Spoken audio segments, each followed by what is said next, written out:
A schedule is the most important thing if you do want to accomplish anything great. If you look at any billionaires in this world, you will notice a correlation how all the successful billionaires, millionaires, doesn't exactly have to be a billionaire. A successful man has a planned out and very specific schedule going all the way back to Benjamin Franklin times. He was one of the very first people that was looked at as to having a very strict schedule, and that was responsible for all his success, fame, and memorabilia. Not having a schedule, you're putting way too much goddamn stress on yourself. I know it put way too much fucking stress on myself not having a schedule, just trying to go about the day, thinking to myself, all right, what do I do now? What do I do now? What do I do now?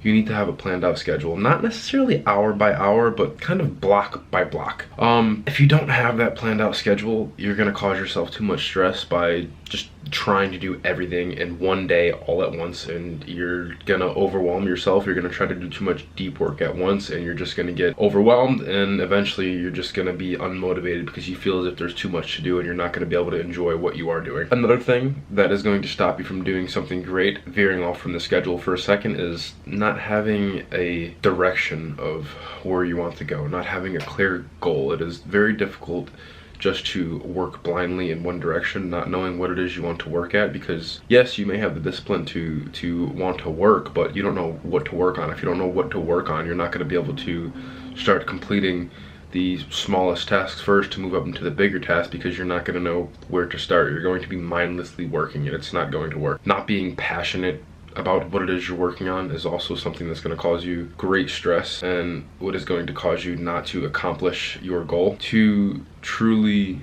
accomplish a great goal, to go in it for the long run and be happy, you need to be passionate about what it is you're working on.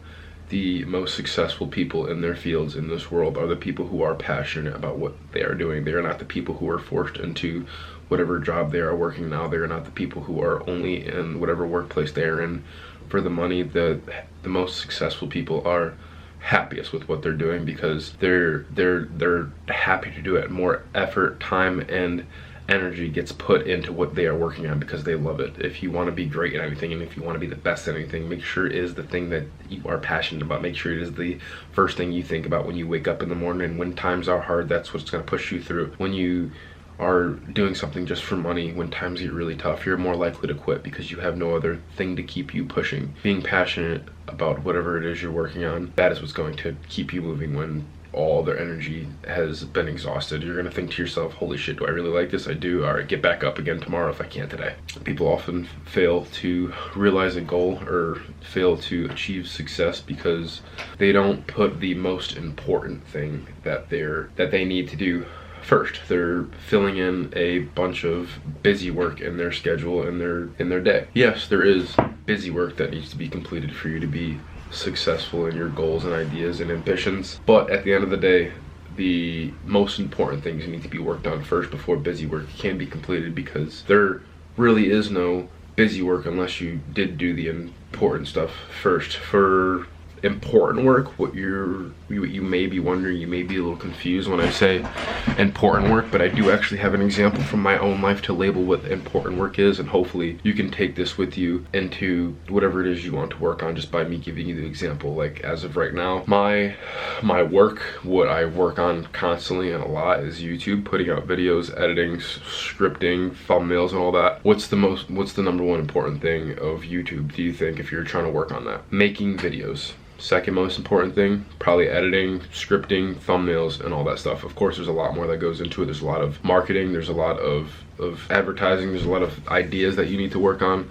But the most important thing is just getting those fucking videos out, knowing what you're gonna talk about. So I prioritize that first. Obviously, there's a lot of other shit to do. There's a lot of clipping content and making my name known out there, and lots of side work that needs to be done. But the most important thing first that I try to focus on before I worry about all that other little shit is getting the most important thing out of the way. The thing that most people are going to see, the thing that is most important is making the actual video. So when you have your most energy in the morning, or whenever you have your most energy, doesn't necessarily have to be the morning, get the most important things done first. For me, in this case, the most important thing is recording. Get that done first, the most high energy draining task first, and then work your way down to the less draining stuff, because it's only going to get easier. It's only going to get harder as the day goes on, so you want to to do the easier stuff towards the end of the day when you do have that less energy. So you may ask me or yourself, the deep work that I have to do, I can't just do it in the morning. It's gonna take me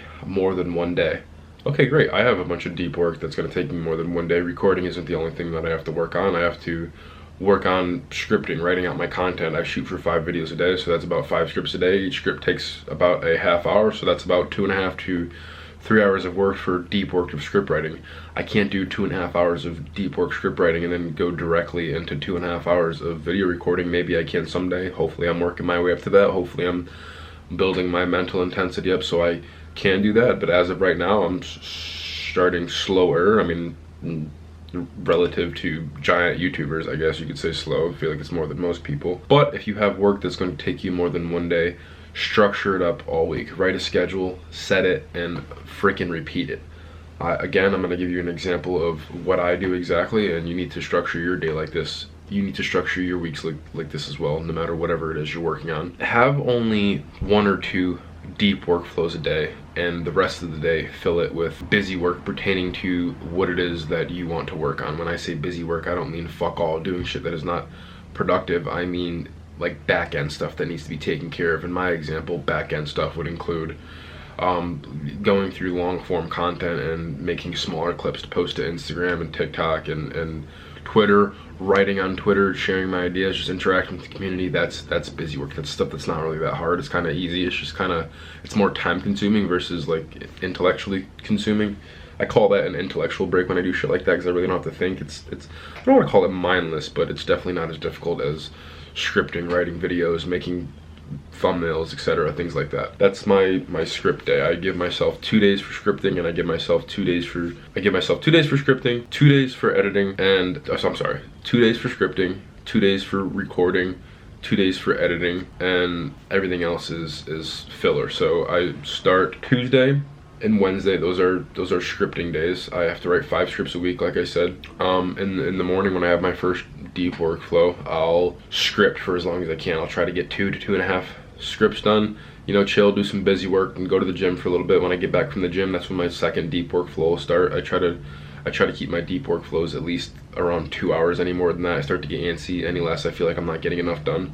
So around 2-hour deep workflows. If you do that twice a day, that's 4-hour deep flows, and that's good. That is a good number to be at. You can fluctuate it depending on how you want to work, but that's what seems to work for me. 4 hours of deep work a day, and that's not to say I'm only working 4 hours. Those other hours I'm always doing something productive, like I'm going to the gym or reading or watching podcasts. I don't count gym, podcasts, and reading as deep work because it's not that difficult. That should be something that you want to do. So going back to the schedule, Monday and Tuesday are scripting, and I don't like to script for too long, so I'll use the first deep work for scripting, and I'll use the second deep workflow to maybe work on a thumbnail for that script or something like that. And then the second day I'll do the same thing. I'll finish up the rest of the 5 scripts that need to be completed, and I'll work on even more thumbnails, try to finish up those thumbnails, do one section at a time. If I was trying to script, make a video, and make a thumbnail all in one day, I'm going to overwhelm myself, and I'm going to be demotivated because I'm trying to make my brain focus on too many channels at once. So Tuesday and Wednesday, yeah, I'm focusing on the scripting and the thumbnails, and Wednesday, that's when I start to record. I have my scripts and my thumbnails ready. I understand the structure of the video, and I start to record these videos. I have my scripts in front of me right here. I have my triple monitor. It's pretty good. I have my camera right here, and I have my little script right here. You may not be able to tell that I'm looking at it every so often, but I don't follow it exactly. It's just kind of a skeleton, just something to follow. So Wednesday and Thursday, I have my 2 deep workflows. I try to get my recording done in the morning when I have the most energy. I have the coffee just so I can have some caffeine in my body, get my brain flowing, and I don't eat, so I have the most energy as possible to actually record these videos, because believe it or not, it is intellectually consuming to record some of these videos sometimes. So I'll do as much as I can in the morning, and in the second deep workflow, maybe I'll work on some edits or finish up some thumbnails if they need to be completed. And the second day I'll get right back at it, record again, and then for the first deep workflow, second deep workflow, again I'll edit, make thumbnails, things like that. Friday, Friday's a good day as well. I normally don't get everything done within the days that I plan to get everything done. It's kind of just structured there just to know that I have to work on it. It's better to have it scheduled and not finished than not have it scheduled at all, because you're less likely to actually work on it if it's not a schedule on your weekly schedule.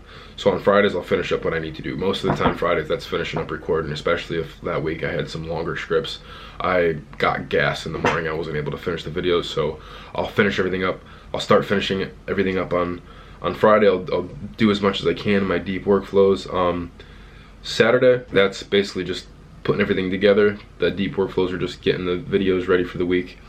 Making sure everything is good, fine-tuned, ready to be posted for the following week, because I release Monday through Friday, one video a day, Monday, Tuesday, Wednesday, Thursday, Friday. And then Sunday, that's kind of like a half day for me. I don't always dedicate it to like YouTube stuff. I try to learn something. I try to be done by like 12, and then just kind of not do fuck all for the rest of the day, but just, you know, take it easy, lay back. And then Monday, that's kind of like my day to catch up on whatever it is I need to do, and I kind of put YouTube down. The only time I'll pick up YouTube is just to post a video or something like that, and that schedule's been working for me.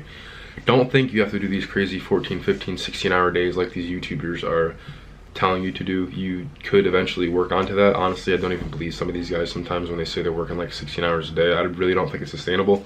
I think they're just doing that to get your ass in gear and get your ass motivated to go out there and actually try to match their work level, because they're basically setting a higher goal, so you'll actually end up working more hours in return. In reality, those guys are probably only working like 5-6 hours, but if they tell you they're only working 5 to 6 hours, you'll only be motivated to work about 2 hours, versus if they tell you they're working 14 hours, you're going to try to catch up to them, and in return, that's going to probably make you work about 6 to 8 hours, and it's good. But yes, structure your week. Know that you don't have to get everything done at once. Make a schedule, follow it. It is extremely less stressful, and do not overwork yourself. If you feel yourself fatigued at what you are doing, take a break, because if you continue to work on something when you are fatigued, the quality is going to suffer. Give it a break if you are fucking tired, and just go back to it later. I promise that is the best thing to do, okay? And again, I don't want you to get confused and think that the busy work or non-prioritized work is not important. Trust me, it is sometimes just as important as that priority work, because those little things are eventually something that should be outsourced, and those little things are responsible for your ultimate success. Like reading, for example. Yeah, it doesn't directly correlate to the success that you have, but it directly correlates to the knowledge that you have, and you apply that knowledge to the success you want to create on whatever it is you want to work on. These are things that need to be done. They are just not prioritized. They are definitely work, but it is less strenuous, and it's easier to do it's easier to do that busy work too, because after you've been doing like the prioritized work for a while, you'll be not turned off to it, but you'll just need a break so bad that you want to just fill your mind with something else. And once you get into the habit of having to fill your mind with something productive, the reading will become easier, I promise. That's a form of busy work. Like I said, the posting on the TikToks and the Instagrams, that's another form of busy work. Building my brand, advertising it, coming up with names, just designing more clothes, just building the brand in general. That's busy. That's like secondary work. That's stuff that does need to be completed, but it is not first. That just adds to my brand. Things like that, or whatever you may have in your situation, that stuff that is going to add to your brand. It's not the actual creation of the brand. It's things that are going to help that brand prosper and grow. Is that busy work that you need to be working on when you're not doing that deep work, which is the main work that is going to create whatever it is you want to work on. Get into the habit of just having a productive life. Don't treat everything as work. I mean, obviously sometimes that deep work stuff, it's labeled as work. Yeah, it's gonna feel like work sometimes, but don't feel like you need to do that all the time. Get into the habit of always doing something that is going to help you, because once you get in that habit of wanting to always do something that wants to help you, when you're tired of doing the really hard stuff, your new lazy will be doing something that is going to help you, that is light on your mind, like laying down and reading a book. That will be your new chill time, and that chill time is you learning valuable information and something you should be doing anyways. For your long-term success, you really need to realize that your success is going to be defined by the repetition in which you do your work. You need to have a structured schedule. You almost need to become fucking autistic. You see autistic people become extremely talented at some instruments and other talents because they have a very structured schedule. They are more likely to practice these things every day, and that's where they're able to get good at it. They have a structure in mind. They know what they have to do. They know what they have to get done. They're not just fucking off, and you need to be like that. I'm not saying be autistic, but you need to get in the mindset of doing the same exact thing every day or week, depending on how you structure your schedule. And the longer you do it, the easier it's going to get, and the more likely you are to follow that schedule, complete what is on that schedule, the longer you follow it. When times do get tough, remember why you're doing it. This is why it's so crucial to pick something to devote your life to that you are truly passionate on, because no matter what the fuck you're doing, whether you hate it or love it, you're gonna get fucking tired, and what's gonna make or break you is how you feel when you are at your most fatigued point. What is going to push you is the feeling deep down that you have about the work you are working on. You're gonna think to yourself, is this worth it? Do I care about it? Is it just for the money? And if it's just for the money, you're probably gonna quit or be a miserable fuck if you do somehow figure out how to push through all the stress and turmoil. When you get to that point and you're tired and you're out of money, what's gonna push you is that pure motivation deep down in your heart, and that's what you need to have to push you to the actual end. Understand, being that guy that pushes through the fatigue puts you ahead of 99% of the people in the world, and if you can just push through long enough, I promise it does get easier, and it really feels good, and it makes you a stronger, more confident person in the end. Find something you really love to do in this world and work hard on it. I guarantee that is going to bring you the most happiness of all.